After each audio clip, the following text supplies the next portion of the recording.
Get these helpless old freeloaders away from the pool before they collapse and blame the resort. My parents are paying guests. Step away from them and explain why you're harassing us. The officer shoved the elderly father backward and pointed toward the exit. Stay out of this, tough guy. Your parents are old enough to know when they're not welcome. Do not touch them again. You can speak to me without putting your hands on either of them. Keep threatening us, and all three of you will leave this resort wearing handcuffs.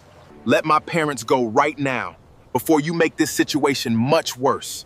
Both officers laughed, unaware the calm man protecting his parents was carrying the authority to expose every illegal move they made. The Azure Palms Resort pool stretched like a sapphire mirror beneath the Florida sun. Palm fronds swayed in the gentle breeze, casting dancing shadows across the pristine deck. Julian Cross sat on a cushioned lounge chair, watching his parents enjoy their first peaceful morning in months. His father, Walter, read a paperback novel, silver hair catching the sunlight. His mother, Bernice, studied the resort's activity schedule, occasionally pointing out something interesting to Walter with the enthusiasm of a woman who rarely allowed herself to relax. Julian had deliberately chosen this chair. From here, he could see every entrance to the pool area. 15 years as an FBI special agent had trained him to notice exits, blind spots, and potential threats. But today, he forced himself to focus on Walter's satisfied smile and Bernice's gentle laughter. His badge and service weapon remained locked in their suite's safe. For 1 week, Julian promised himself, he would be nothing more than their son. No federal cases, no corrupt officials, no late-night phone calls about violent criminals. Just family. "You should get in the water," Bernice said, adjusting her wide-brimmed sun hat. "You've been sitting there like a guard dog for an hour." "I'm relaxing," Julian replied, though his eyes continued scanning the deck. Walter lowered his book. "Son, if you can't stop watching every person who walks by, at least get yourself some iced tea." Julian was reaching for his wallet when he noticed them. 2 men in Belhaven police uniforms approached from the main resort building. The younger officer walked with an aggressive swagger, his chest puffed out like a man looking for trouble. His nameplate read, Morrow. The older sergeant moved more carefully, studying the pool area with calculated eyes. Stroud. Julian automatically memorized their badge numbers, 4471 and 3892. Their body language set off every warning signal Julian had developed over his career. Morrow's hands stayed near his belt. Stroud's gaze swept past wealthy white families without stopping, but lingered on Walter and Bernice. They were hunting. "Excuse me," Morrow called out, his voice carrying across the quiet pool deck. "Sir, the black gentleman in the red shirt." Walter looked up from his book, confusion crossing his weathered face. Several nearby guests turned to watch. Julian remained seated but shifted his weight, ready to move. "Are you talking to me, officer?" Walter asked politely. "Yeah, I'm talking to you." Morrow stopped directly in front of Walter's chair, casting a shadow across the elderly man's book. "We've had a report about a missing item. A guest's gold watch disappeared from their cabana about an hour ago." Bernice set down her activity schedule. "I'm sorry, officer, but we've been sitting right here all morning. We haven't been near any cabana." Stroud stepped closer to Bernice, his voice cold and dismissive.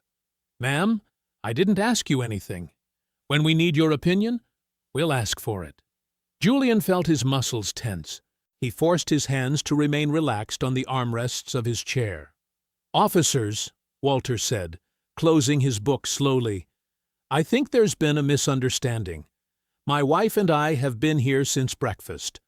Our son can confirm—" "Your son?" Morrow laughed, a harsh sound that made nearby children look up from their pool games. "Right. I'm sure your family has all kinds of stories about how you ended up at a place like this." The insult hung in the humid air like poison. Julian noticed a woman with a phone pointed in their direction. Good. He caught her eye and nodded slightly, encouraging her to keep recording. What's that supposed to mean? Walter asked, his principal's voice carrying the authority of a man who had spent decades dealing with bullies.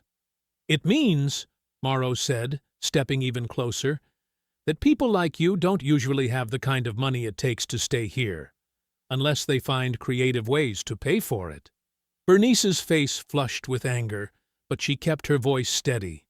Officer, that's completely inappropriate. We're paying guests, just like everyone else. Ma'am, Stroud said, moving behind Bernice's chair, I told you to keep quiet. Don't make me ask twice.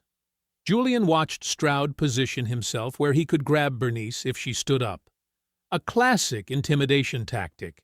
He memorized the sergeant's movements, noting how Stroud favored his right side and kept his radio within easy reach. Now, Morrow continued, looming over Walter, I'm going to need you to empty your pockets, all of them. Walter looked around the pool deck, clearly uncomfortable with the public humiliation. Officer, I don't understand why. Empty them, now. Morrow's hand moved to his belt, fingers brushing his handcuffs. Unless you'd prefer to do this at the station. The threat was obvious. Julian felt his jaw clench, but he stayed seated. Moving too early would only make things worse for his parents. Walter stood slowly, his knees protesting after sitting in the sun. He pulled out his wallet, keys, and reading glasses, setting them carefully on the small table between the chairs. Morrow grabbed each item, examining them with exaggerated suspicion. Cheap wallet, Morrow commented loudly. Drugstore sunglasses, dollar store reading glasses. He held up Walter's keys, jangling them. Honda Civic, real high-roller transportation. Several guests had stopped their conversations to watch. Julian noticed phones being raised, cameras pointed in their direction. The more witnesses, the better. Officer, Walter said quietly, you're welcome to check my pockets, but I promise you won't find any watch. Morrow patted down Walter's shirt and shorts with unnecessary roughness, making the elderly man wince. He found nothing. All right, smart guy, Stroud said from behind Bernice. Let's try the bag. He pointed to Walter's canvas beach bag sitting beside his chair. It contained sunscreen, a water bottle, and the mystery novel Walter had been reading. That's just my book, and Walter began. I didn't ask what's in it, Stroud interrupted. I said hand it over. Walter hesitated. Something in the officer's confidence bothered Julian. They weren't searching randomly. They were following a script. Sir, Stroud said, his voice turning dangerous, you can hand me that bag, or I can arrest you for obstruction and search it downtown. Your choice. Bernice reached for Walter's hand. Just give them the bag, honey. We have nothing to hide. Walter picked up the canvas bag and held it out to Stroud. The sergeant took it with a smile that made Julian's skin crawl. Morrow stepped back slightly, giving himself room to move. Stroud unzipped the bag slowly, like a man savoring a moment he'd been waiting for. He reached inside, pushed past the sunscreen and water bottle, and his fingers closed around something that made his smile widen. Well, Morrow said, though he was looking at Stroud's face, not into the bag. What do we have here? Stroud pulled out a gold watch, its surface gleaming in the sunlight. He held it up for everyone to see, including the guests with their recording phones. Walter stared at the watch in complete shock, his mouth opening, but no words coming out. Funny thing, Morrow said loudly. That looks exactly like the watch our complainant described. The pool deck erupted in murmurs as guests craned their necks to see the gold watch dangling from Stroud's fingers. Several people moved closer, their phones already recording what looked like a dramatic arrest in progress. I've never seen that watch before in my life, Walter said, his voice carrying across the water. His principal's training kicked in. When facing a false accusation, state the truth clearly and let others judge. Sure you haven't, Morrow sneered. just magically appeared in your bag, right? Someone put it there, Bernice said, standing up from her chair. Walter has been sitting right here with me all morning. We haven't left this area once. Stroud moved quickly behind her, grabbing her wrist. Ma'am, I told you to stay out of this. You're hurting me, Bernice said. But her nurse's training kept her voice steady, even as Stroud twisted her arm higher behind her back. Walter stepped toward his wife. Let her go. She's done nothing wrong. Back off, old man, Morrow barked. He placed his palm against Walter's chest and shoved hard. Walter stumbled backward, his legs tangling with a lounge chair. He fell against the aluminum frame, the sharp edge catching his eyebrow and splitting it open. Blood immediately began trickling down his face. Walter! Bernice cried out, trying to pull free from Stroud's grip. The sergeant twisted her arm higher, making her gasp. I said stay back. That's when Julian stood up. He moved between the officers and his parents with deliberate calm, keeping his hands visible at his sides. His voice carried the authority of 15 years in federal law enforcement. I'm Special Agent Julian Cross, Federal Bureau of Investigation, he said clearly. Release my parents immediately. Morrow looked Julian up and down, tropical swim trunks, burgundy shirt hanging open, flip-flops on his feet. Then he started laughing. FBI? Morrow said loud enough for the crowd to hear. Right, and I'm the director of the CIA. Check my credentials, Julian said. They're in the hotel safe, room 847. This is rich, Stroud said, still holding Bernice's twisted arm. Some tourist in beach clothes thinks he can flash a fake badge and scare us off. Julian repeated his name and field office location slowly, making sure the recording phones caught every word. Special Agent Julian Cross, Miami Field Office. Badge number 4751. You are assaulting my elderly parents without cause. Your parents are thieves, Morrow said, stepping closer to Julian, and you're about to be arrested for interfering with a police investigation. Every action you take is being recorded by multiple witnesses, Julian warned. I strongly advise you to step back and verify my identity before this gets worse. Stroud deliberately struck Julian in the chest with his free hand, trying to provoke a reaction. How about you step back, beach boy? Julian absorbed the blow without moving, his feet planted exactly where they needed to be. He could feel the officer's frustration growing as he refused to take their bait. Behind him, Walter pressed his shirt against his bleeding eyebrow while Bernice struggled against Stroud's grip.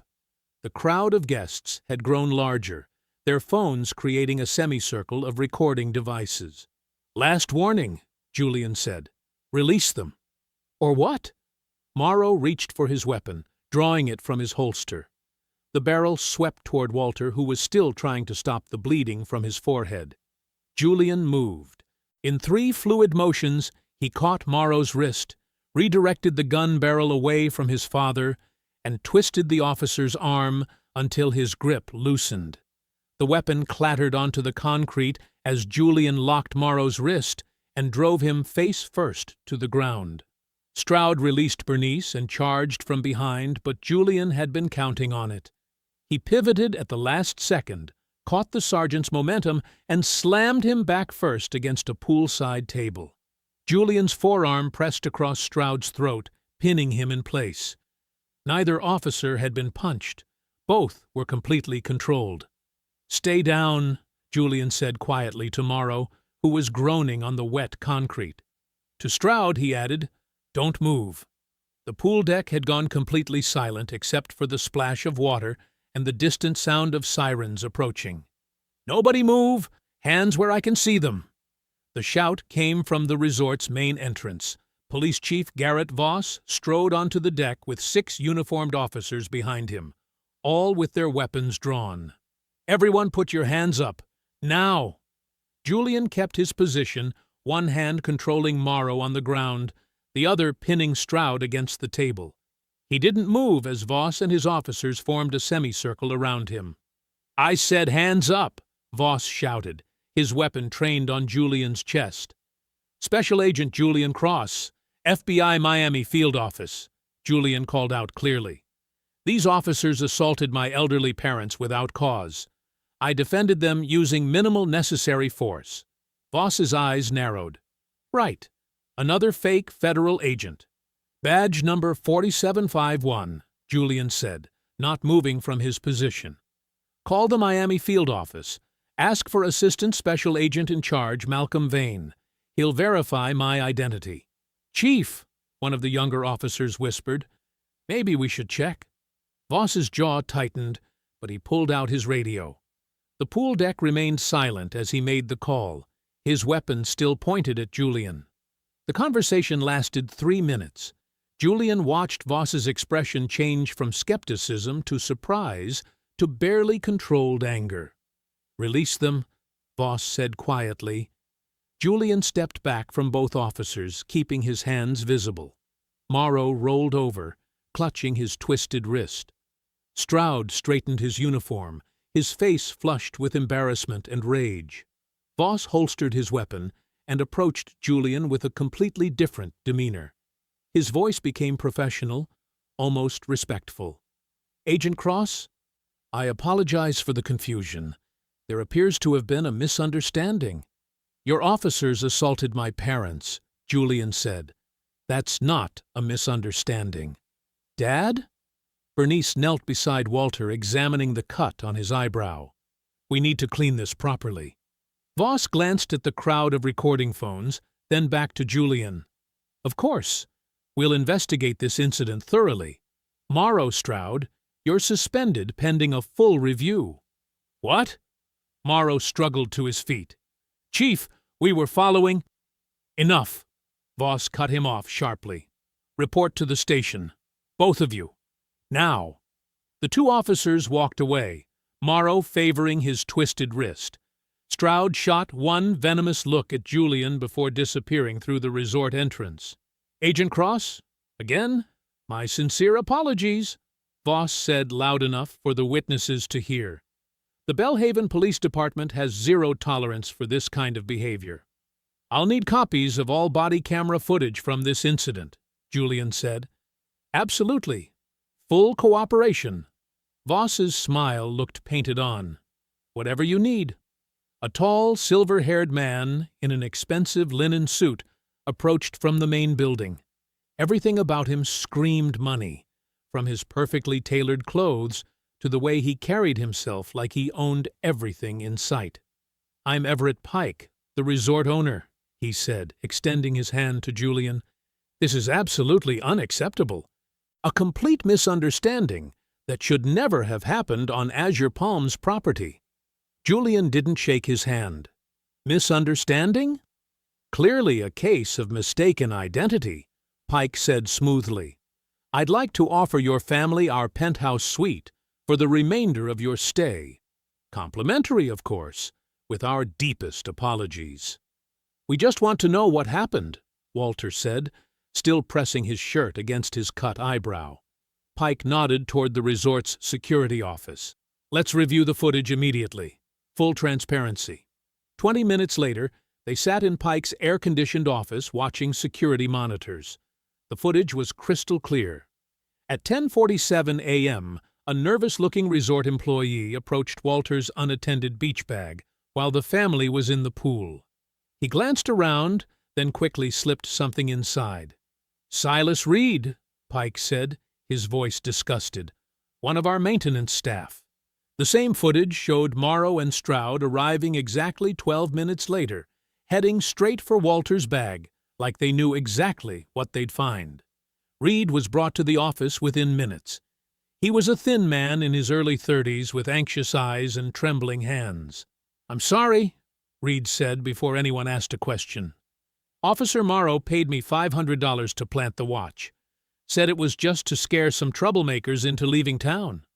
Julian studied Reed's face carefully. When did Morrow approach you? This morning. About an hour before I did it. Look at me when you answer, Julian said. How did Morrow know which bag belonged to my father? Reed's eyes darted toward a ceiling-mounted security camera, then back to Julian. He described you. The whole family. Julian followed Reed's gaze to the camera.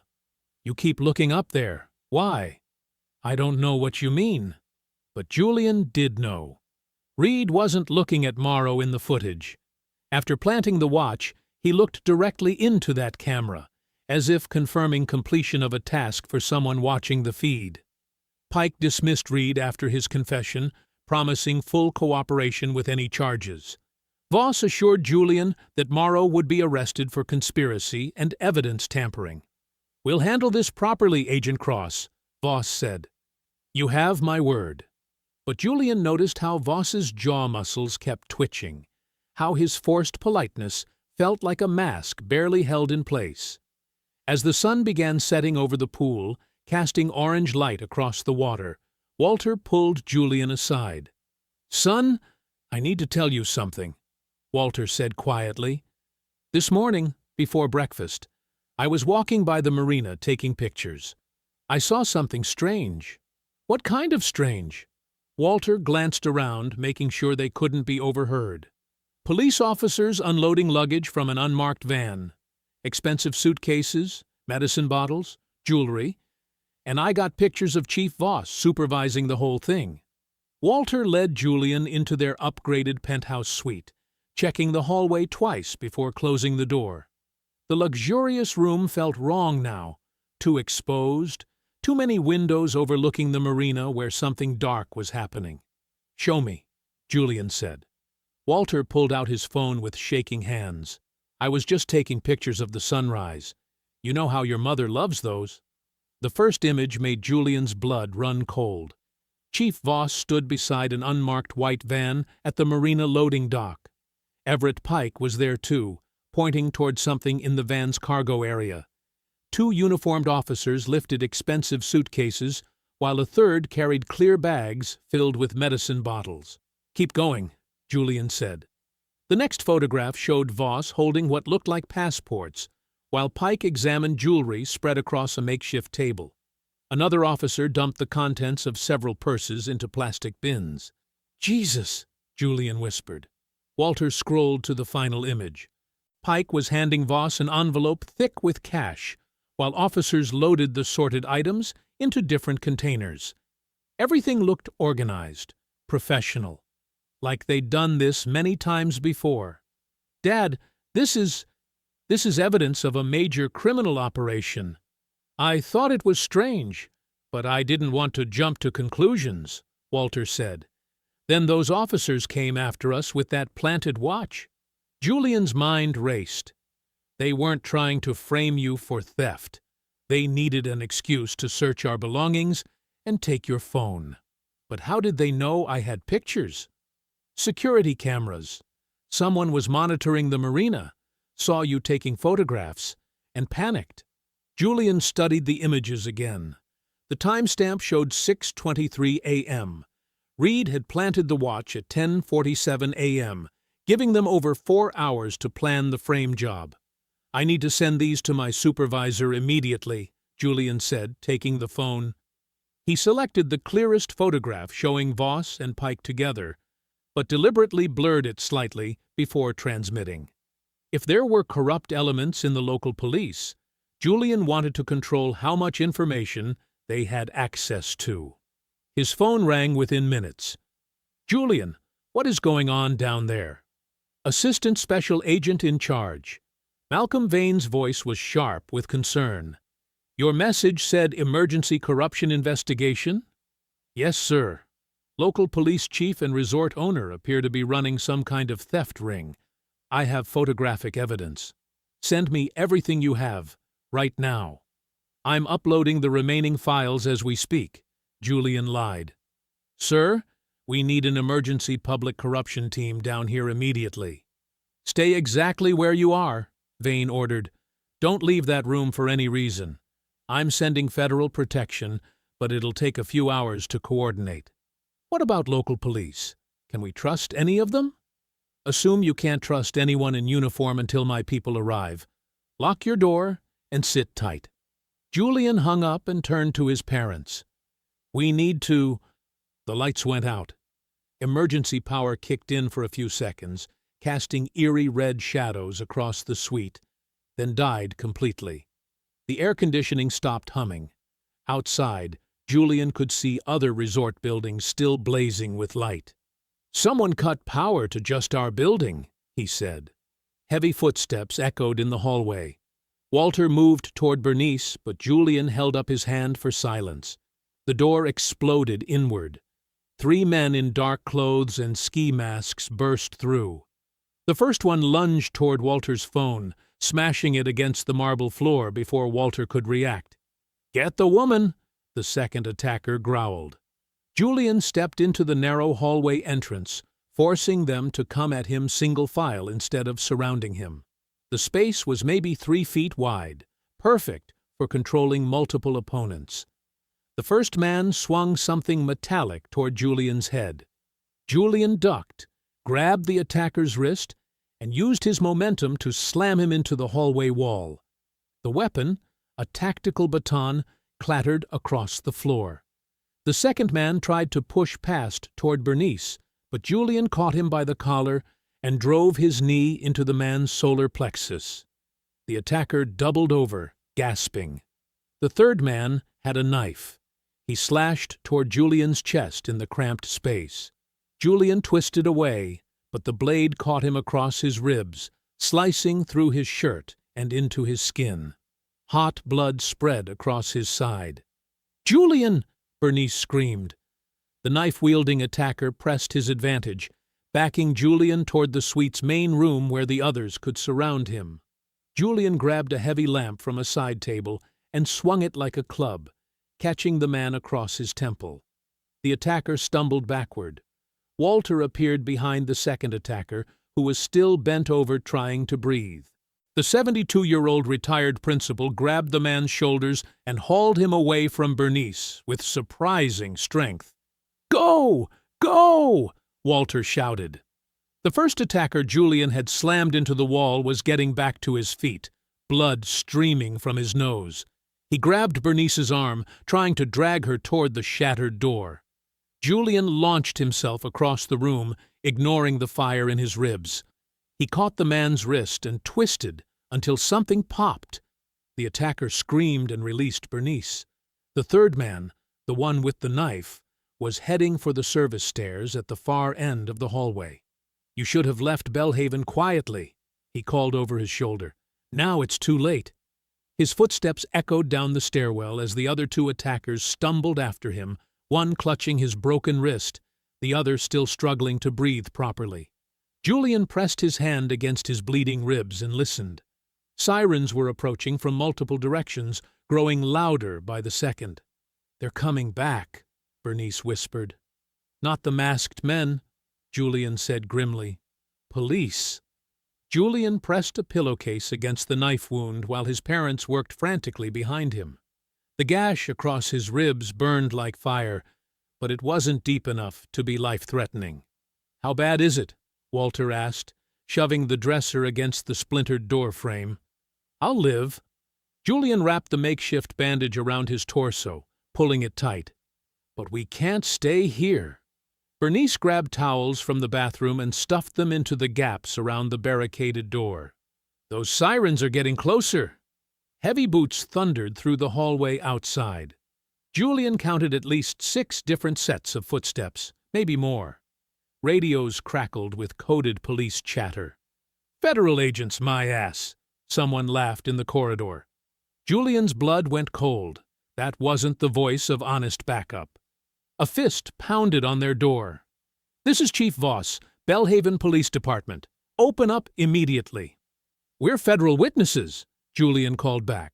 "I'm Special Agent Cross. We're waiting for Bureau protection." "You're under arrest for assault and battery on police officers," Voss shouted. "We have a valid warrant." Julian's mind raced. No judge would sign an arrest warrant that fast, especially not against a federal agent. And Vane had promised federal protection, not local police. "Show me the warrant through the door," Julian demanded. Papers slid under the gap. Julian snatched them up and read quickly. The warrant was real, signed by Judge Patricia Morris less than an hour ago. The charges were specific: assault on officers Morrow and Stroud, resisting arrest, interference with police business. "This is impossible," Walter whispered. "You were protecting us." "They altered the body camera footage," Julian realized, "made it look like I attacked them unprovoked." "Cross, you have 30 seconds to surrender," Voss announced. "Your parents can leave safely if you cooperate." Julian knew that was a lie. The moment he surrendered, Voss would have complete control over Walter and Bernice. 3 witnesses to police corruption would become 3 convenient accidents. He grabbed the resort evacuation map from the wall and studied the building layout. Service tunnels ran beneath each floor, connecting to laundry facilities in the basement.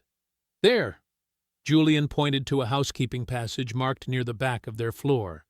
"We can reach it through the utility room next door." "What about the window?" Bernice suggested. 4-story drop onto concrete. "We need another way." Julian helped his parents gather their essential belongings while the officers grew louder outside. Someone was testing the strength of their barricade.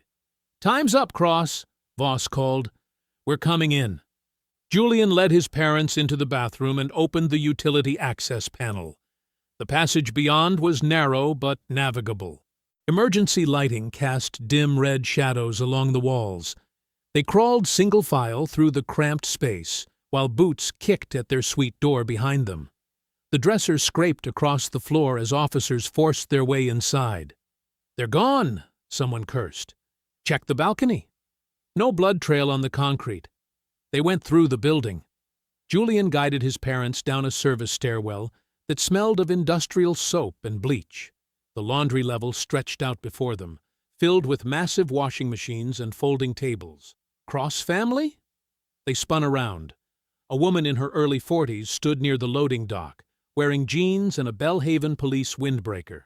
She was tall, athletic, with short brown hair and intelligent green eyes. "I'm Detective Marissa Vale."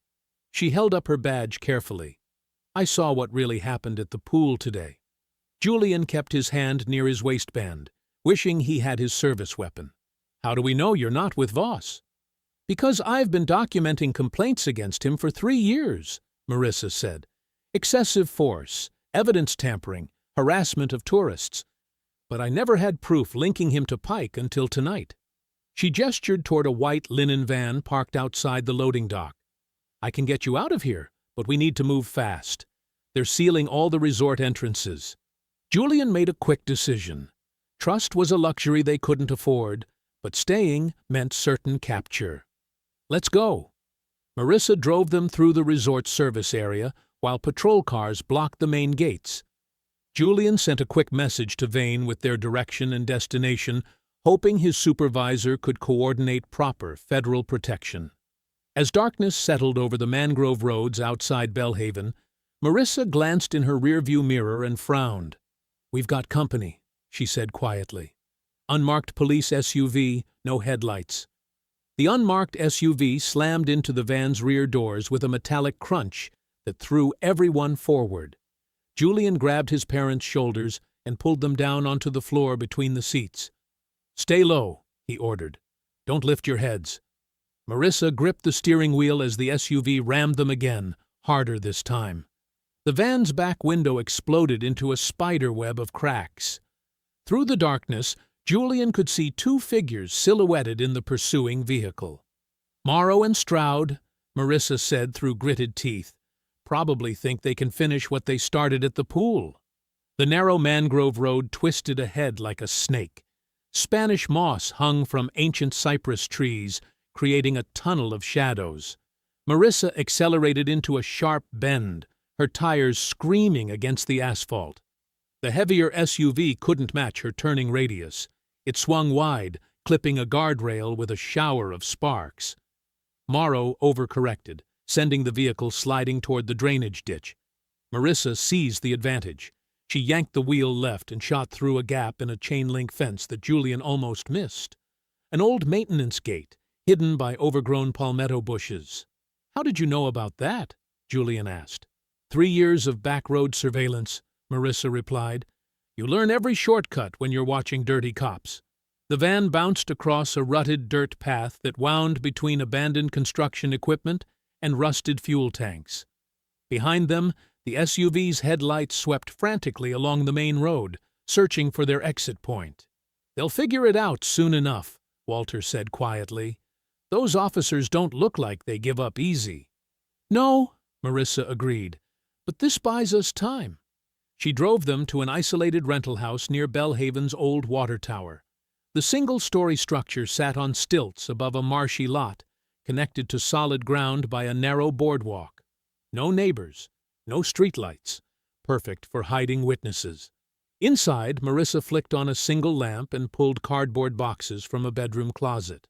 3 years of evidence, she said. Every complaint against Voss that got buried. Every tourist who called my desk after being robbed by officers. Julian helped his father to a chair while Bernice examined the knife wound across his ribs. The bleeding had stopped, but the gash needed proper cleaning. "Bathrooms down the hall," Marissa said without looking up from her files. "First aid kit under the sink." While Bernice tended his wound, Julian studied the boxes Marissa had spread across her kitchen table. Dozens of police reports, witness statements, and hotel records. A pattern emerged quickly. They target elderly tourists, Julian realized. People traveling alone, minorities, anyone they think won't fight back. "Look at this!" Walter held up a photograph of a gray-haired woman in an elegant blue dress. Eleanor Price, 64 years old, from Pennsylvania. She was staying at Azure Palms 3 weeks ago. Bernice leaned over his shoulder and gasped. "I remember her.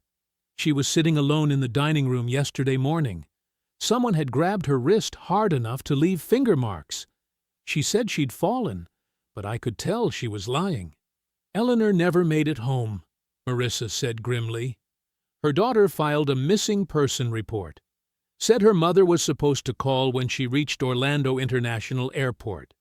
Walter studied more photographs with the careful attention of a retired principal who had spent decades memorizing student faces. This one, too. Robert Martinez, age 71. He taught 4th grade at Palmetto Elementary for 32 years. I presented him with his retirement watch. "And this woman," Walter continued, his voice growing angry. "Sarah Thompson. She was my student teacher in 1987. Became one of the finest educators I ever supervised.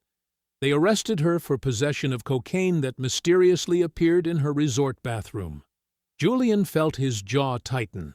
"How many victims refused to pay?" 17 that I've documented," Marissa replied. "All of them elderly. All traveling alone or with only their spouse. All people Pike's staff could identify as having limited support systems." "What happens to the ones who don't pay?" Bernice asked, though her expression suggested she already knew. Marissa pulled out a marina security log she'd copied during an earlier investigation. Her finger traced down a list of late-night boat departures from Pike's private dock. The dates matched perfectly with several disappearances. "Near midnight transportation runs," she said quietly. "Always the same pattern.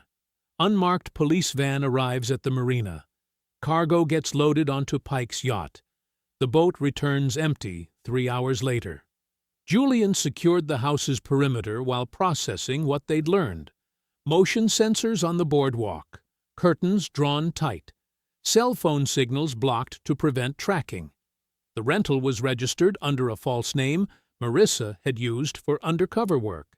"Pike selects the targets," Julian concluded, as he returned to the kitchen. "His resort staff identifies vulnerable guests with valuable jewelry, prescription medications, or healthy bank accounts. Then Voss's officers manufacture evidence and arrest them. The victims get offered a choice," Marissa continued. "Pay a settlement to avoid prosecution, or go to jail on planted charges. Most people pay, rather than risk prison time in a strange city. But some refuse," Walter said, studying Eleanor Price's photograph. "Some people have enough backbone to call the bluff." "Those people disappear," Bernice whispered, "and their families never learn what really happened." Julian felt the rage building in his chest, but he forced himself to stay analytical. Emotion would get them killed. Evidence and strategy would save lives. Near midnight, Marissa made a discovery that changed everything. Hidden in the marina logs were transportation records showing that several victims who had refused to pay their extortion demands were last seen being loaded onto boats at Pike's private dock. "They're not just stealing from people," she said, her voice hollow with realization. "They're murdering them." The kitchen table disappeared beneath a sprawl of evidence. Police reports mixed with hotel receipts. Witness statements overlapped with marina logs. Julian organized the files with methodical precision while Marissa cross-referenced dates and times. "Look at this pattern," Julian said, pointing to a timeline he'd sketched on notebook paper. Pike's staff identifies targets during check-in. They note expensive jewelry, prescription medications, or anyone traveling alone. Within 24 hours, Voss's officers find a reason to search their rooms. Walter studied the guest registration forms Marissa had copied. They're targeting people who won't be missed quickly.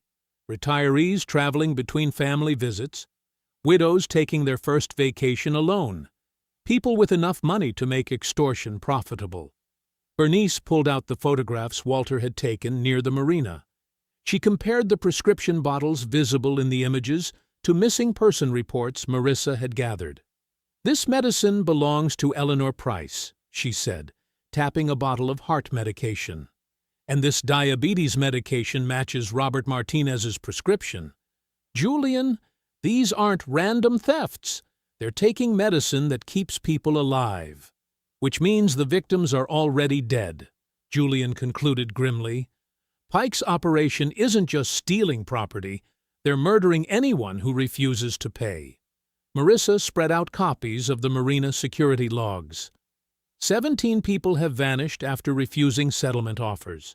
Pike's yacht makes midnight runs exactly 17 times in the past 6 months. The boat always returns empty. Julian felt his chest tighten with controlled fury. They load bodies onto Pike's boat and dump them offshore. Deep water. No recovery. No investigation. The families never learn what happened, Walter said quietly. They think their loved ones just disappeared during vacation. Bernice matched 3 more prescription bottles to missing travelers. Blood pressure medication for a retired teacher from Ohio. Arthritis pills belonging to a veteran from North Carolina. Pain medication prescribed to a widow who had been visiting her grandchildren in Tampa. "These monsters are systematic," she said. "They steal everything valuable, then eliminate witnesses who might expose them." Julian studied the marina layout Marissa had sketched. Pike's private dock sat at the end of a protected channel. Security cameras covered every approach. The office building contained Pike's personal records, including the original ledger that would prove decades of theft and murder. "We need that ledger before Voss destroys it," Julian decided. "But first, we draw them away from the marina." He opened his laptop and created false federal protection records. The documents suggested Walter and Bernice Cross would be transported to a Jacksonville safe house at dawn. Julian planted the files where Voss could access them through corrupt contacts in the sheriff's department. Next, Julian printed decoy copies of Walter's marina photographs. He placed them in a manila envelope inside a rented sedan parked behind the house. The fake evidence would lead Voss's officers away from their real location. "Marissa, do you have anyone at dispatch you can trust?" "Jenny Cordova," she replied immediately. 23 years on the job. Clean record. Voss has tried to fire her twice because she won't falsify reports. Call her in 30 minutes. Tell her to broadcast our protection route over the police radio. Make sure Voss hears exactly where we'll be traveling. Walter examined Julian's wounded side with concern. "You're moving like that knife went deeper than you admitted." "I'll manage." "No, you won't," Walter said firmly. "I'm driving. You can barely lift your right arm." Bernice prepared medical supplies from Marissa's first aid kit. She memorized the prescription numbers from Walter's photographs, repeating them silently until each combination was locked in her memory. Julian transmitted their operational plan to Malcolm Vane's encrypted phone. The message included their timeline, the decoy route, and a request for federal tactical support. But Julian deliberately withheld their true destination. If information was being leaked to Voss, Vane would reveal himself by acting on details only he possessed. If Vane is clean, he'll coordinate with us properly, Julian explained. If he's compromised, he'll warn Voss about our real movements. Marissa checked her service weapon and spare ammunition. What if Voss doesn't take the bait? He will, Julian said with certainty. He thinks we're ordinary tourists who stumbled onto something big. He believes pressure and violence can make us disappear like all the others. Walter folded the marina map into his shirt pocket. What about the families? Eleanor Price's daughter is still waiting for her mother to come home. When we get that ledger, every victim gets justice, Julian promised. Every family gets answers. Bernice secured Walter's photographs in a waterproof envelope. These people trusted that their vacation would be safe. They believed police officers were there to protect them. Voss and his men betrayed that trust, Julian said. Now they'll pay for every life they stole. At first light, Julian limped toward the decoy sedan while Walter started the engine. Bernice climbed into the passenger seat with medical supplies and the memorized prescription numbers. Behind them, Marissa waited in an unmarked patrol car, ready to follow at a careful distance. The trap was set.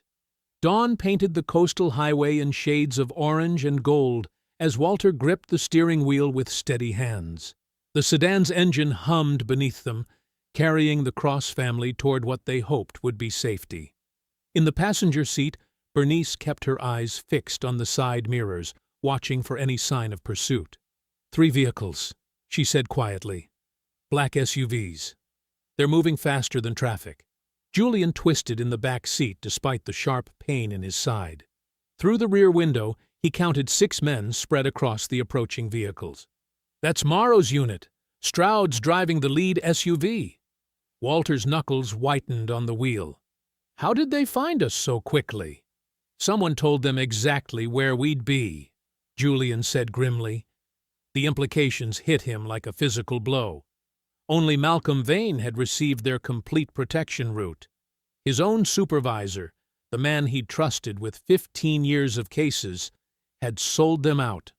The first SUV closed the distance rapidly. Morrow leaned out the passenger window, his face twisted with rage from yesterday's humiliation at the resort pool. He raised a megaphone to his lips. "Pull over immediately! Federal fugitives in stolen vehicle." "Stolen?" Bernice said incredulously. "We rented this car legally." "They're broadcasting lies to justify whatever they do next," Julian explained.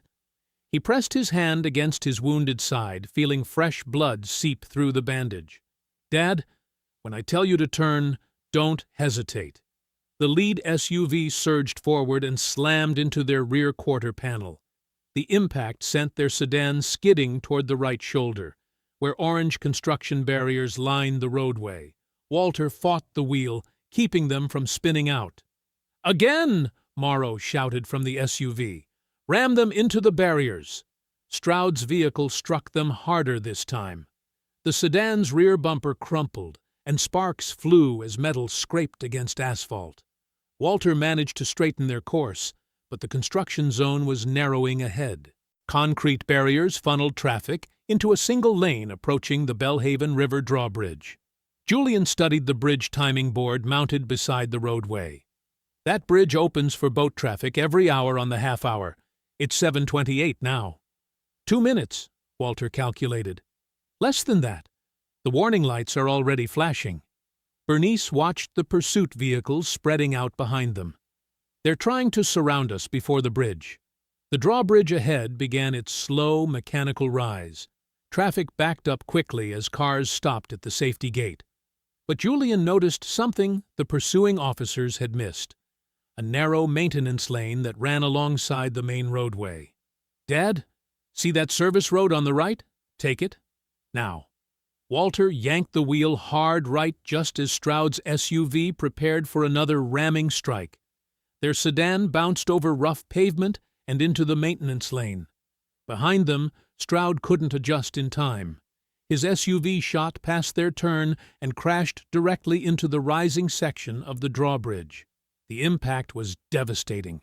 Stroud's vehicle smashed through a wooden barrier and became wedged against the bridge's steel framework as the massive structure continued lifting. Metal screamed against metal. The SUV's front end crumpled, and steam poured from its destroyed radiator. Jesus, Walter breathed, watching the wreckage in his mirror. But Morrow's SUV had followed them into the maintenance lane.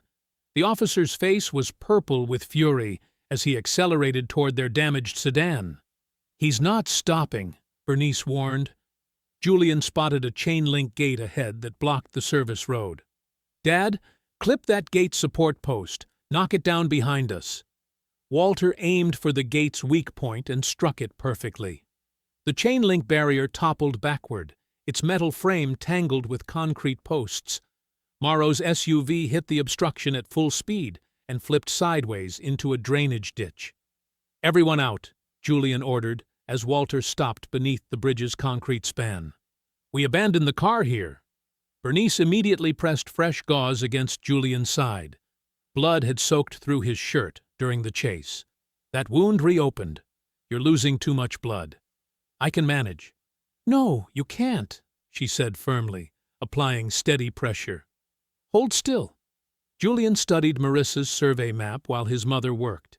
"There's a drainage access tunnel 50 yards east. It connects to the marina's storm system." Walter gathered their evidence files and tucked them inside his jacket. "What about the officers we left behind?" "Stroud's vehicle is totaled. Morrow will need a tow truck to get out of that ditch. That gives us maybe 20 minutes before they radio for backup." They moved quickly across the muddy ground beneath the bridge. Bernice kept one hand pressed against Julian's wound while helping him navigate the uneven terrain. The drainage tunnel entrance was partially hidden by overgrown vegetation and rusted warning signs. "This connects directly to the marina," Julian confirmed, examining the map. "Marissa marked it during her survey work 3 years ago." The tunnel was narrow and dark, forcing them to move in single file. Walter led with his phone's flashlight while Bernice stayed close behind Julian, monitoring his condition. Their footsteps echoed off concrete walls as they followed the underground passage toward Pike's Marina. After 10 minutes of careful progress, they reached a metal grate marked with marina maintenance symbols. Julian tested the lock and found it already broken, probably by homeless individuals seeking shelter during storms. They emerged behind a storage building within the marina complex. Early morning mist clung to the water, providing natural concealment as they approached Pike's private office. Julian picked the lock with tools from Walter's emergency kit, while Bernice watched for security patrols. Inside the darkened office, Julian found what they'd risked everything to obtain. Hidden beneath Pike's desk, secured inside a fireproof safe, lay a leather-bound ledger containing 23 years of detailed records. The entries were methodical and horrifying. Stolen jewelry, prescription medications, and bank account numbers filled page after page. Tourist names were listed alongside their final locations, most ending at coordinates in deep offshore waters. But the most damning evidence appeared in the payments section. Regular monthly transfers to someone identified only by the initials M.V. Malcolm Vane. Julian's trusted supervisor had been Pike's federal protector for over a decade. Julian's hands moved quickly across the ledger pages, his phone camera capturing every line of Pike's meticulous records. The morning light filtering through the office windows revealed entries that made his stomach turn. Each victim's name was followed by stolen items, bank transfers, and coordinates that led to empty water. "Someone's coming," Walter whispered from his position at the window. "Security guard making his rounds." "Almost finished," Julian muttered, photographing the final payment pages. The monthly transfers to MV totaled over $2 million across 11 years. Malcolm Vane had been feeding Pike information about vulnerable travelers while using his FBI position to bury investigations. Bernice worked through labeled storage crates stacked against the office walls.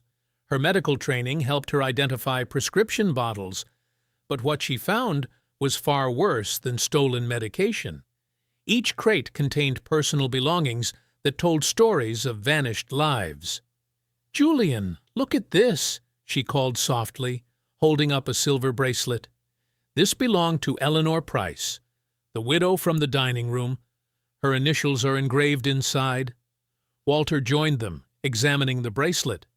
She was sitting alone at breakfast yesterday. Said her husband died 6 months ago. Pike targeted her, Julian realized. Single traveler, no immediate family checking on her whereabouts. Bernice continued searching the crates with growing horror. Wedding rings wrapped in tissue paper, military service medals from Korea and Vietnam, reading glasses with broken frames. Each item represented someone who had trusted a luxury resort and disappeared forever. "These people didn't just lose money," she whispered. "They lost everything." A soft scraping sound came from the office's rear wall. Julian spun toward the noise, hand instinctively reaching for his weapon. But Marissa Vale emerged from a concealed maintenance hatch, muddy and breathless from crawling through the drainage system. "Voss has half the department searching for you," she reported. "He's telling everyone you're armed and dangerous. Claims you attacked officers and kidnapped your parents." Julian uploaded the ledger photographs to 3 separate encrypted accounts. "The corruption goes higher than Voss. My supervisor Malcolm Vane has been protecting this operation for years. That explains why my reports never reached federal investigators," Marissa said grimly.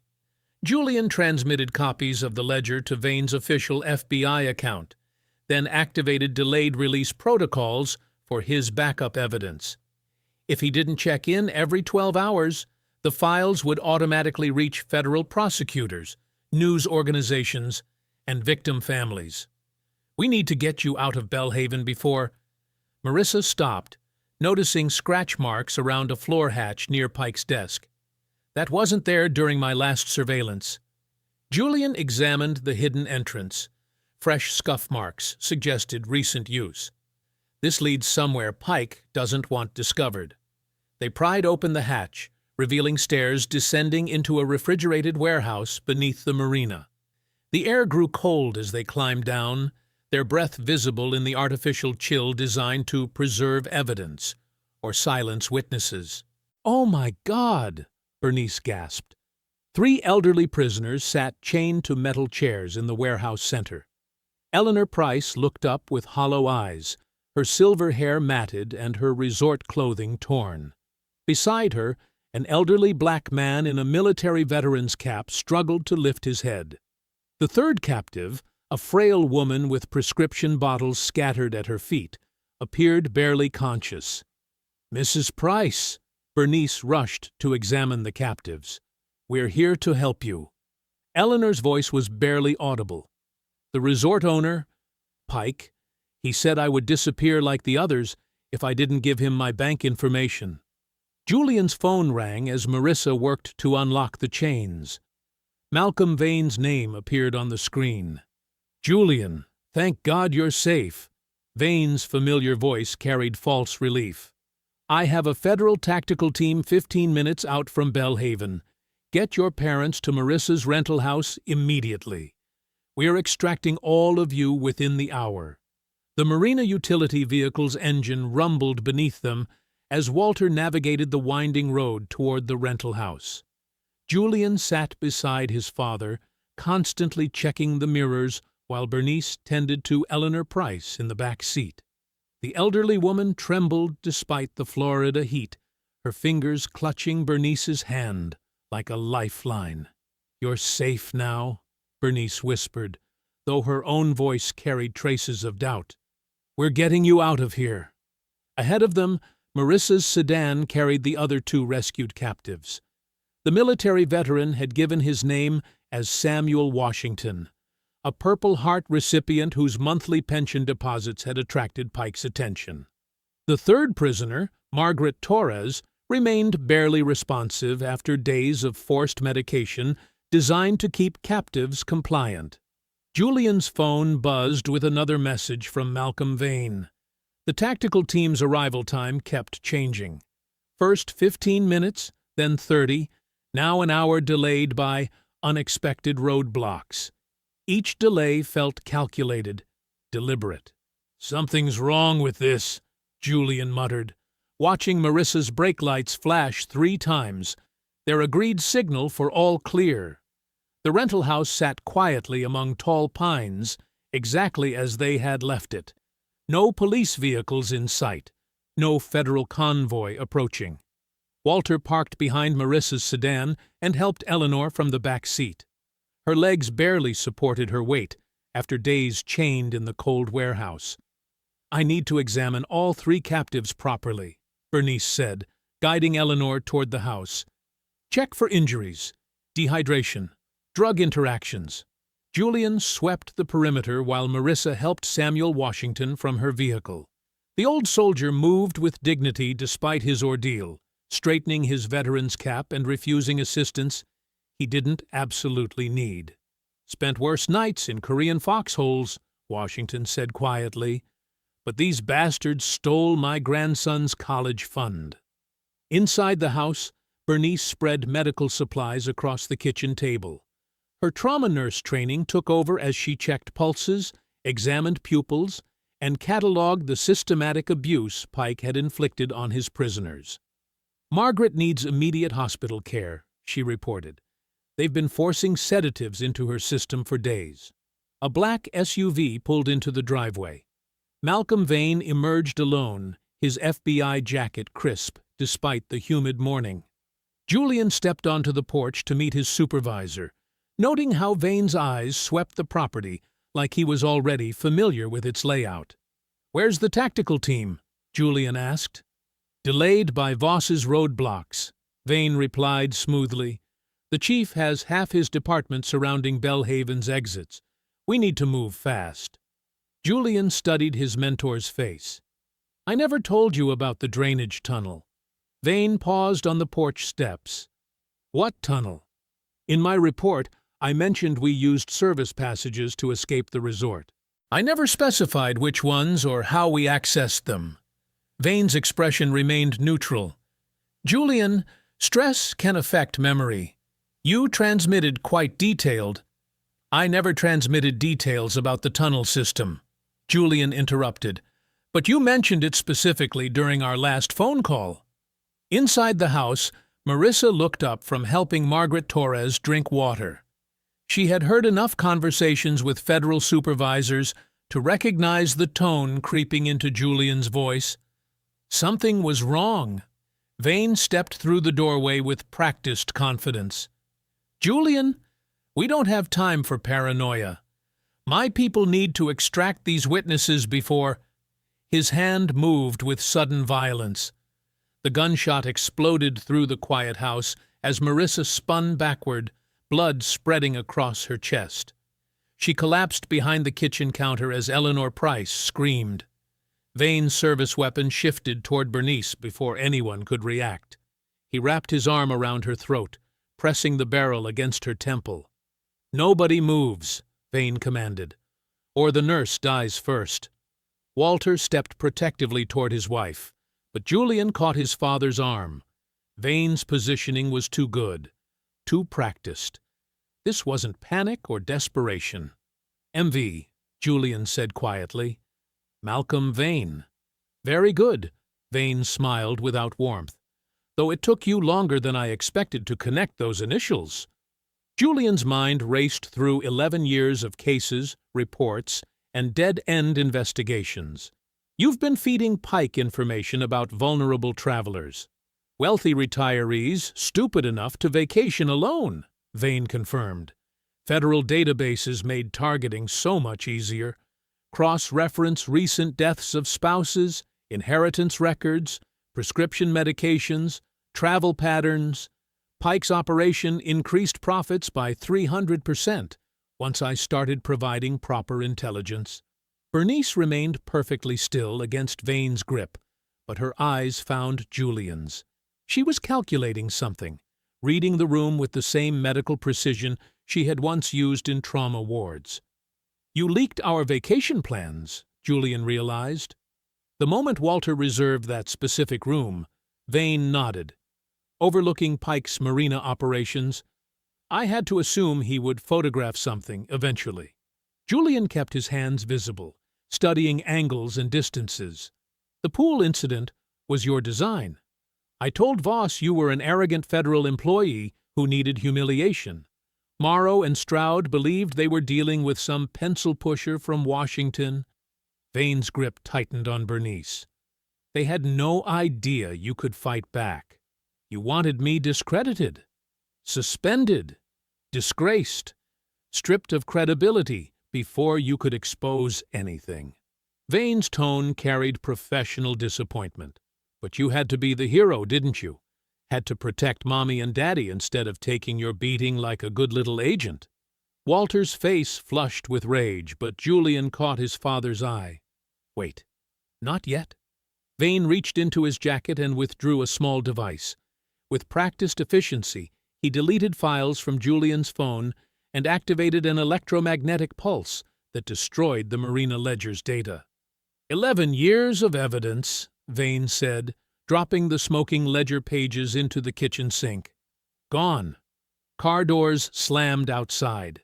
Voss's voice carried through the windows as 6 armed officers surrounded the house. They moved with tactical precision, no longer the bumbling locals who had been surprised by Julian's resistance. "Chief Voss!" Vane called out. "The subjects are secured." The front door burst open as officers flooded inside. Travis Morrow grinned at Julian with vindictive satisfaction, while Caleb Stroud kept his weapon trained on Walter. "Well, well," Voss announced, "the federal hero and his loving family." Julian's hands were yanked behind his back as plastic restraints cut into his wrists. Walter received the same treatment, though the officers were rougher with the elderly man, forcing him to his knees before binding his arms. "What about the witnesses?" Stroud asked, gesturing toward Eleanor, Samuel, and Margaret. "Overdoses," Vane answered coldly. "Elderly captives often don't survive rescue attempts." Bernice was forced toward the door at gunpoint while Marissa lay motionless behind the kitchen counter. Blood pooled beneath her still form, though Julian caught the almost imperceptible rise and fall of her chest. "Where are we going?"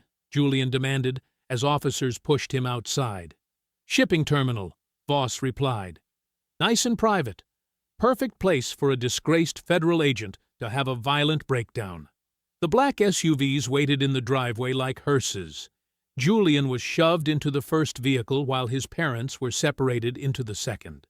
Through the rear window, he watched the rental house disappear behind the trees. Marissa Vale remained alone on the kitchen floor, her breathing shallow but steady, while the rescued captives huddled together in terror. The police transport van bounced along Bellhaven's industrial backroads, its dark windows blocking any view of the passing landscape.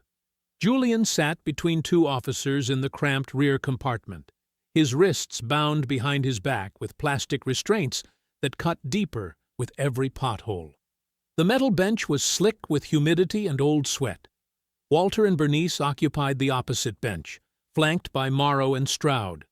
Julian's father kept his head down, but his eyes moved constantly, memorizing faces, badge numbers, anything that might matter later. Bernice maintained her medical training's calm under pressure, though Julian caught her subtle glances toward the bandage over Walter's split eyebrow. "Comfortable back there, Agent Cross?" Vane called from the passenger seat, his tone mockingly conversational. "I hope you're enjoying your last family road trip." Voss drove with deliberate slowness, savoring each mile toward their destination. "Shame about Detective Vale," he said. "Good officer. Too bad she got caught in the crossfire when a dangerous federal agent had his breakdown." Julian spoke quietly, his voice barely audible over the engine. "You destroyed the wrong evidence, Malcolm." Vane twisted in his seat, eyes narrowing. What did you say? The ledger you burned. The files you deleted from my phone. Julian met his supervisor's glare without flinching. Decoys. The van's interior fell silent except for road noise and the officer's breathing. I divided everything into encrypted fragments before transmitting, Julian continued.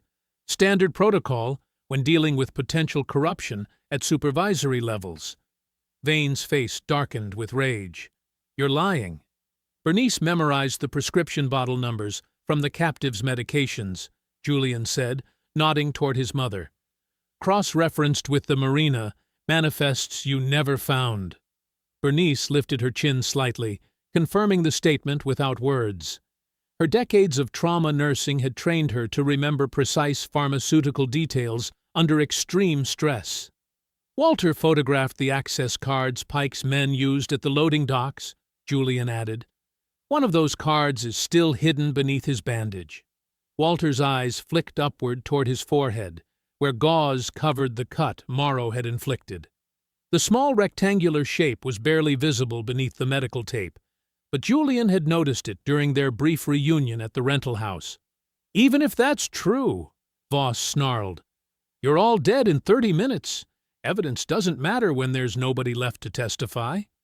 Julian smiled grimly. Then you better hope Marissa Vale is really dead. The van suddenly swerved as Vane grabbed the wheel. What do you mean? Bernice shoved her sideways just before you fired, Julian explained. The bullet missed her heart. Back at the rental house, Marissa Vale dragged herself across the kitchen floor, leaving a trail of blood from her shoulder wound. Pain shot through her left side with every movement, but the bullet had passed through muscle without hitting vital organs.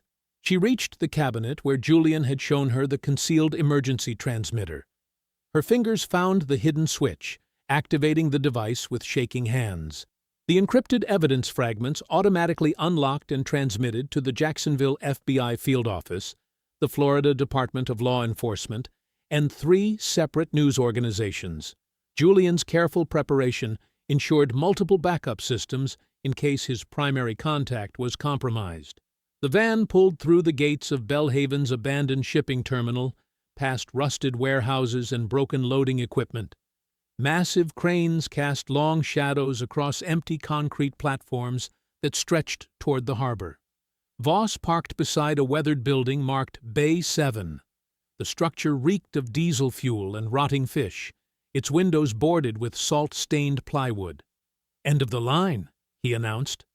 Officers dragged the family from the transport van and separated them immediately. Julian was shoved through the loading bay's roll-up door and chained to a support beam inside the cavernous space. The restraints were professional grade, designed to hold dangerous prisoners. Morrow and Stroud began arranging the crime scene with practiced efficiency. They scattered FBI case files across the concrete floor, planted Julian's service weapon in his vehicle, and positioned shell casings to support their narrative of a federal agent's violent breakdown. Make sure the angles work for the cameras, Voss instructed. Internal Affairs needs to see clear evidence of premeditation. Julian tested his bonds carefully while appearing defeated and weakened. The chain allowed minimal movement, but he could reach the fuel shutoff valve behind the support beam. Emergency lighting cast harsh shadows across the loading bay, creating blind spots near the rear exits. 2 guards remained stationed by the main doors, while 3 more patrolled the perimeter. Their rotation pattern became clear after several minutes, predictable gaps that could be exploited with proper timing. The concrete floor showed stains from decades of industrial use, but Julian noticed fresh hydraulic fluid leading toward the dock equipment. Active machinery meant power sources, electrical panels, and potential weapons. His shoulder wound had reopened during the struggle at the rental house, but the injury looked worse than it was, giving him an advantage if the guards underestimated his remaining strength. Voss approached with theatrical satisfaction, believing he was addressing a helpless prisoner. Any last words, Agent Cross? Julian raised his head slowly, meeting the corrupt chief's eyes with calm determination. Just one, he replied. Justice. Rain hammered against the metal roof of Bay 7 like machine gun fire, drowning out the distant sound of harbor traffic. Water leaked through rusted seams, creating puddles that reflected the harsh industrial lighting. Vane held a small digital recorder toward Julian's face, his expression cold and professional. "State your name for the record." "Go to hell." Voss stepped forward and backhanded Julian across the jaw. "This can be easy or hard, Agent Cross, but you're going to confess to planning this entire operation." Julian spat blood onto the concrete floor. "What operation? Protecting my family from your criminal conspiracy?" "The operation where you used your FBI position to extort money from resort guests," Vane replied smoothly. "Where you recruited your elderly parents to help you plant evidence and threaten innocent tourists. Nobody will believe that." "They will when we show them the weapons cache in your hotel room," Voss said. "The fake identification documents. The offshore bank accounts we're about to discover." Julian's restraints cut into his wrists as he tested their strength again. The chain held firm, but he'd identified the weakness, an electronic lock mechanism that required a key card to release. "Your parents were willing accomplices," Vane continued, pressing the record button. "Admit it, and their deaths will be quick. They're innocent." Voss grabbed Walter by the throat and dragged him closer. The elderly man's glasses hung crooked from where Morrow had struck him earlier, and blood still seeped from the bandage over his eyebrow. "Look at him," Voss snarled. 72 years old, and still trying to protect his criminal son. Walter met Julian's eyes steadily, showing no fear despite the bruising around his jaw. "I'm proud of you, Julian, no matter what happens." "Touching," Voss sneered, then slammed his fist into Walter's ribs. The old man doubled over, gasping for breath, but remained on his feet. "Dad!" Julian surged against his chains. "He helped you identify victims," Vane insisted, holding the recorder closer. "Admit it now, or we move on to your mother." Stroud hauled Bernice forward by her arm. Her nurse's training had taught her to assess injuries quickly, and she could see Julian's shoulder wound bleeding through his shirt. "My son never hurt anyone," she said firmly. "Unlike you animals." Voss raised his hand toward her face. "Old lady, you're about to learn what happens to people who interfere with police business." "Stop!" Julian shouted. "Leave her alone." "Then confess," Vane demanded. "Tell us how you plan to steal from the resort guests." Julian stared at his parents, both bruised and frightened, but still defiant. He knew what they expected of him, what they'd raised him to do. "I confess," he said quietly. Vane smiled and leaned closer with the recorder. "I confess that you're all going to prison for the rest of your miserable lives." Voss struck Walter again, harder this time. The elderly man staggered and nearly fell. Bernice suddenly collapsed to her knees, clutching her chest. "I can't breathe," she gasped. "My heart." She fell forward onto the concrete, her body convulsing dramatically. "Bernice!" Walter lunged toward his wife. Stroud instinctively loosened the restraints around Walter's wrists so he could assist her. "Check her pulse, old man." Walter knelt beside Bernice, placing his fingers against her throat while secretly making eye contact. She gave him an almost imperceptible nod. "She needs her medication," Walter said frantically, reaching up to adjust the bandage over his eyebrow. His fingers found the rectangular access card hidden beneath the medical tape. "Where is it?" Stroud demanded.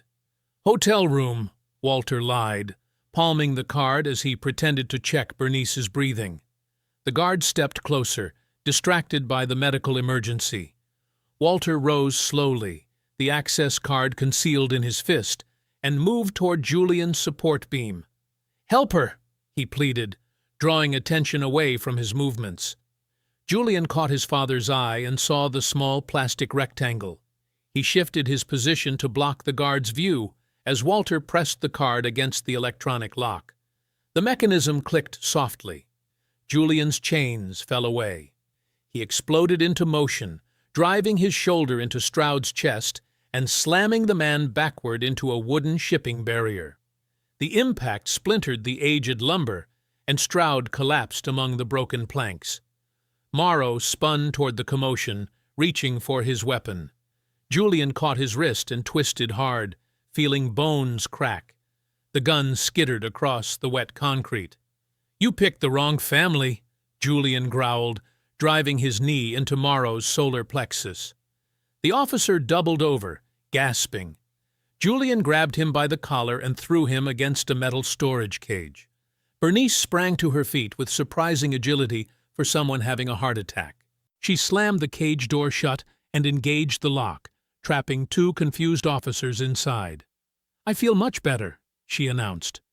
Walter ran toward the electrical panel near the loading dock. "Julian, down!" The terminal plunged into darkness as Walter cut the main power lines. Emergency lighting flickered on, casting eerie red shadows across the chaos. Voss grabbed Bernice during the confusion, dragging her toward the exit. "Nobody moves, or the old lady dies." He hauled her through the loading bay door toward his police SUV parked outside. Vane sprinted toward the pier, his pistol drawn. "This isn't over, Cross." Morrow freed himself from the storage area and pursued Julian across the loading floor, his face twisted with rage. "I'm going to kill you!" Rain poured through the open doorway as Walter spotted an equipment truck parked near the maintenance shed. He climbed into the driver's seat and fumbled for the ignition. Julian raced after Vane through the maze of cargo machinery, his wound reopening with each stride. The terminal erupted into a 3-way pursuit as engines roared to life and gunshots echoed across the rain-soaked pier. The terminal yard erupted into chaos as 3 separate pursuits exploded across the rain-soaked concrete. Walter gunned the equipment truck's engine, its massive diesel motor roaring to life as he spotted Voss dragging Bernice toward the police SUV. The truck lurched forward, its heavy treads grinding against the wet pavement. Julian sprinted after Vane through the maze of cargo containers, his ribs screaming with each stride. Blood seeped through his torn shirt from the reopened wound, but he pushed the pain aside. Behind him, heavy footsteps pounded across the loading platform.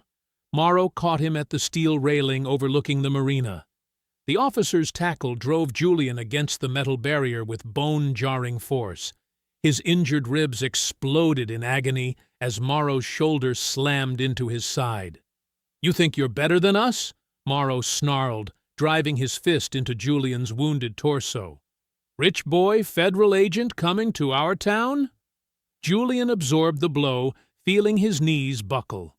Morrow's next punch caught him in the same spot, sending white-hot pain through his chest. "My turn to teach you respect," Morrow growled, cocking his arm back for another strike. Julian caught the incoming fist in his palm. His fingers closed around Morrow's knuckles like a steel trap. "Wrong lesson," Julian said through gritted teeth. He twisted Morrow's trapped arm, using the officer's momentum to spin him around. Julian's other hand grabbed the back of Morrow's tactical vest, lifting and propelling him toward the rotting wooden divider that separated the loading platform from the pier. Morrow crashed through the weathered planks with a thunderous crack. Splinters exploded in every direction as the barrier disintegrated. The officer tumbled among the broken lumber, his body stopping just short of the dark water below. Julian didn't let him fall into the marina. Even after everything, he wouldn't let a man drown. Across the yard, Stroud emerged from the terminal carrying a pump-action shotgun. He raised the weapon toward Walter's approaching truck. "Get out of the vehicle!" Stroud shouted over the diesel engine. Walter yanked the hydraulic controls. The truck's massive loading arm swung in a wide arc, its steel boom cutting through the air between him and Stroud. The sergeant dove backward as several tons of machinery swept past his position. The shotgun tumbled from his hands, clattering across the wet concrete and spinning out of reach. Voss reached his police SUV with Bernice struggling against his grip. He threw open the driver's door and shoved her across to the passenger seat, keeping one hand on his service weapon. "Move and she dies," he called out to Walter. The SUV's engine roared as Voss accelerated toward the marina's main gate. Through the windshield, Walter could see Bernice's frightened face pressed against the passenger window. Walter spun the truck's steering wheel hard to the right. The equipment vehicle's bulk gave it tremendous momentum as it crashed into the police SUV's rear quarter panel. The impact sent the smaller vehicle spinning away from the gate, its tires screaming against the asphalt. Walter had calculated the angle perfectly. The collision disabled the SUV without crushing the passenger compartment where Bernice sat, trapped. The police vehicle slammed sideways into a concrete loading barrier and came to rest with steam rising from its crumpled hood. Bernice's door flew open. She stumbled out, shaken but uninjured, and immediately spotted the emergency flare kit mounted inside the SUV's rear compartment. Voss grabbed her arm before she could reach it. "You're not going anywhere, old lady." He dragged her from the damaged vehicle toward the wooden pier that extended over the dark marina water. Meanwhile, Vane had reached the cargo loading area near the water's edge. Julian pursued him across the shifting metal platforms, using crane supports and loading chains for cover, as Vane fired wild shots in his direction. "You destroyed everything!" Vane screamed, his composure finally cracking. 11 years of work. A bullet sparked off a steel beam inches from Julian's head. He rolled behind a hydraulic lift, then sprinted toward a crane control booth as another shot shattered its window. Vane retreated across the unstable cargo platforms, each step causing the metal grating to sway and clang beneath his feet. Julian followed carefully, knowing one wrong move could send either of them plunging into the machinery below. The corrupt supervisor reached the outer pier where the marina's main dock extended into deeper water. He spun around, his pistol trained on the terminal yard where Walter was climbing down from the equipment truck. "That's far enough, Cross," Vane shouted across the distance. "On your knees, or I put bullets in both your parents." Julian dropped to his knees on the rain-slicked pier, his hands raised in surrender.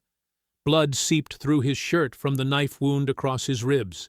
The storm overhead sent sheets of cold water across the metal platform. "Smart choice," Vane called out, keeping his weapon aimed toward the terminal yard where Walter stood beside the damaged equipment truck. "Maybe your parents lived through this after all." Thunder rolled across the marina. Lightning illuminated the churning water below the pier. Julian watched the heavy loading chain that had broken loose from the crane during their chase. It hung from a twisted support beam, swaying in the wind. "You never understood the game," Vane continued, his voice rising over the storm. "Authority belongs to those willing to control the evidence, control the reports, control the witnesses." Julian shifted his weight slightly, calculating the distance to the chain. "Evidence survives when victims refuse silence." "Your victims are dead," Vane laughed. "Pike's boats took them miles offshore. No bodies, no crime, just missing persons who wandered away from expensive vacations." Another flash of lightning. Thunder crashed overhead, masking all sound for several seconds. Julian lunged forward as the thunder peaked. His hand closed around the heavy chain, swinging it in a vicious arc toward Vane's gun arm. The steel links struck with bone-crushing force, sending the pistol spinning across the wet platform. Vane stumbled backward, clutching his wrist. "You think this changes anything?" Julian advanced across the slippery metal grating. "It changes everything." Vane charged forward, driving his shoulder into Julian's wounded side. Pain exploded through Julian's ribs as they both crashed against a support beam. Vane threw a wild punch that caught Julian across the jaw, snapping his head back. Julian blocked the next blow and drove his elbow into Vane's solar plexus. The corrupt supervisor doubled over, gasping. Julian grabbed him by the collar and slammed him against the pier railing. 11 years, Vane wheezed. "You destroyed 11 years of perfect operation." "Perfect?" Julian twisted Vane's arm behind his back. "You terrorized innocent families." Vane broke free with a desperate surge of strength. He landed a solid punch to Julian's wounded ribs, sending fresh waves of agony through his torso. Julian's legs buckled momentarily. Those families were nothing, Vane snarled. Elderly tourists with more money than sense. They deserved what happened. Julian straightened, despite the pain. They deserved protection. Vane rushed him again, throwing haymaker punches that Julian deflected with his forearms. The rain made every surface treacherous. Both men slipped and recovered, trading savage blows across the narrow platform. Julian's wound was weakening him. Blood loss made his movements slower. Vane sensed the advantage and pressed forward with renewed aggression. Your badge meant nothing, Vane taunted between strikes. Your authority came from me. I controlled your assignments, your cases, your career. Julian ducked a wild swing and caught Vane's extended arm. He used the man's forward momentum to pivot and drive him face first into the metal decking. The impact stunned Vane long enough for Julian to grab the fallen loading chain. My authority comes from justice, Julian said, wrapping the heavy chain around Vane's wrists. Not from corrupt supervisors. He secured the restraints with professional efficiency, pulling them tight enough to prevent escape without cutting off circulation. Vane struggled beneath the weight of the chain, but the steel links held firm. At the terminal dock, Voss had dragged Bernice away from the damaged SUV toward the wooden pier. He raised his service weapon, pointing it directly at her head. "This ends now!" he shouted toward Walter. Walter gunned the equipment truck's engine. The massive vehicle lurched forward, its reinforced bumper slamming into the SUV's rear end again. The impact sent Voss stumbling sideways, his shot going wide. Bernice broke free from his loosened grip. She dove toward the police vehicle's rear compartment and grabbed the emergency flare kit mounted inside. Her fingers found the firing mechanism. The flare shot skyward with a brilliant red streak, exploding into blazing light high above the storm clouds. The crimson illumination revealed boats racing across the dark water toward the marina. Federal helicopters appeared overhead, their searchlights cutting through the rain. Marissa had reached them. Tactical agents rappelled from the helicopters onto the pier. State Marine units surrounded the docks. Uncorrupted FBI personnel flooded the terminal yard, weapons drawn and badges visible. Julian stood over the chained Vane as federal agents secured the scene. Walter helped Bernice to her feet beside the damaged SUV. Across the yard, Stroud was being handcuffed near the broken wooden barrier where Morrow still lay, groaning among the splintered lumber. "Julian!" Bernice called out. He ran to them, pulling both parents into a fierce embrace. Rain soaked their clothes, but they were alive. They were together. An ambulance arrived at the marina gate. Marissa emerged from the passenger seat, her arm in a sling, but walking under her own power. She approached the family with a grim smile. The encrypted files reached the prosecutors, she reported. National investigators, news organizations, every fragment. Julian nodded, still holding his parents close. It's over. The fluorescent lights in Bellhaven Regional Hospital cast harsh shadows across Julian's face as the emergency room doctor worked on his injuries. Each stitch pulled tight against the knife wound along his ribs. The pain was sharp, but manageable compared to what his family had endured. "Hold still," the doctor instructed, threading another suture through torn skin. Julian gripped the examination table's edge. Through the thin hospital walls, he could hear voices in the adjacent rooms. Walter was giving his statement to federal investigators.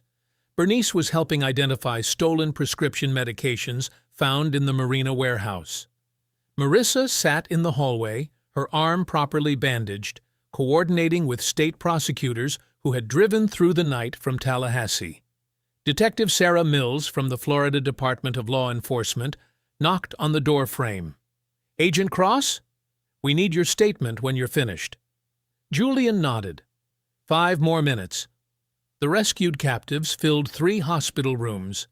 An elderly woman from Ohio clutched photographs of jewelry stolen 2 months ago. A retired veteran from Texas described being threatened with planted drug charges. A widow from Georgia wept as she called her daughter to say she was alive. Each story added another count to the federal indictments. At midnight, the encrypted files automatically unlocked across 12 different servers. Prosecutors in Miami received detailed financial records showing 11 years of systematic extortion. Investigative journalists at the Tampa Bay Times opened emails containing victim testimonies and police body camera footage. The families of missing tourists received packages with evidence proving their loved ones had been murdered for resisting Pike and Voss's demands. Julian's phone buzzed with updates every few minutes. The FBI's Office of Professional Responsibility had seized Vane's computers, bank accounts, and personal files. Assistant Director Patricia Hawkins was flying from Washington to personally oversee the corruption investigation. The Justice Department was preparing federal civil rights charges against every officer involved. "We found Vane's offshore accounts," Detective Mills reported from the doorway. $8.4 million, hidden in 3 different countries. Julian winced as the doctor tied off the final suture. That money belongs to his victims. Every penny will go to restitution. In the hallway, Julian found Walter and Bernice giving their statements to a victim advocate. His father's eyebrow had been professionally cleaned and bandaged. His mother's wrists showed faint bruises from Stroud's grip, but her voice remained steady as she described each officer's actions. "They wanted us to be afraid," Bernice told the advocate. "They counted on elderly people staying quiet." Walter looked up as Julian approached. "How are the stitches?" "Fine. How are you both holding up?" "We're survivors," Walter replied firmly. "Just like everyone else in these rooms." By dawn, the Belhaven Police Department was under federal oversight. Chief Voss had been stripped of his badge and locked in a county jail cell, charged with kidnapping, conspiracy, and civil rights violations.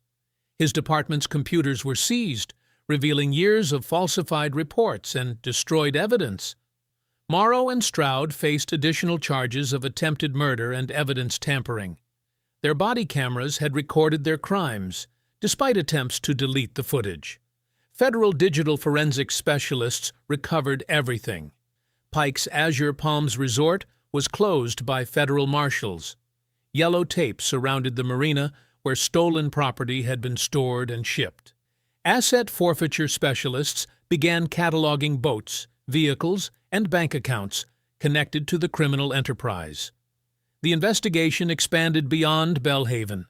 Similar operations were discovered in coastal towns across Florida. Dozens of corrupt officers were arrested. Hundreds of victims came forward with stories of extortion and theft that had been dismissed for years. Julian spent 3 days in the hospital, monitoring his parents' recovery and coordinating with federal prosecutors. Bernice's medical expertise proved invaluable in identifying stolen prescription drugs and connecting them to missing persons cases. Walter's photographs became key evidence in multiple murder charges. On the 4th morning, Marissa brought news that made Julian smile for the first time since the ordeal began. "The city council voted unanimously," she reported. "They're offering your family a formal public apology, and they want to rename the marina after victims of police corruption." Walter shook his head. "We don't need our names on anything, but those victims deserve to be remembered." Over the following months, the legal machinery of justice ground forward with methodical precision. Vane was sentenced to 35 years in federal prison. Voss received 28 years for his role in the conspiracy. Morrow and Stroud were convicted of kidnapping and attempted murder, earning sentences of 15 and 18 years, respectively. Pike's seized assets funded a $20 million restitution fund for surviving victims and the families of those who had been murdered. The former Azure Palms Resort was sold to an independent hospitality company that donated 10% of its annual profits to legal aid organizations serving elderly victims of financial and police abuse. 6 months after the arrests, Walter and Bernice Cross returned to Belhaven for their rescheduled 50th anniversary celebration. The resort had been completely renovated and renamed Harbor Light Resort. The pool where they had been humiliated was now surrounded by memorial plaques honoring victims of the corruption scheme. Julian stood beside his parents as they prepared to renew their wedding vows. The ceremony was simple but powerful. Surviving victims sat in the front rows alongside honest police officers from neighboring departments. Federal prosecutors who had secured the convictions attended as honored guests. Marissa, now serving as Belhaven's interim police chief, introduced Walter before the ceremony began. "Some people believe authority comes from badges and titles," Walter said to the assembled crowd. "But real authority comes from serving others with honor. Badges deserve respect only when the people wearing them respect justice." If you enjoyed the story, leave a like to support my channel and subscribe so that you do not miss out on the next one. On the screen, I have picked 2 special stories just for you. Have a wonderful day.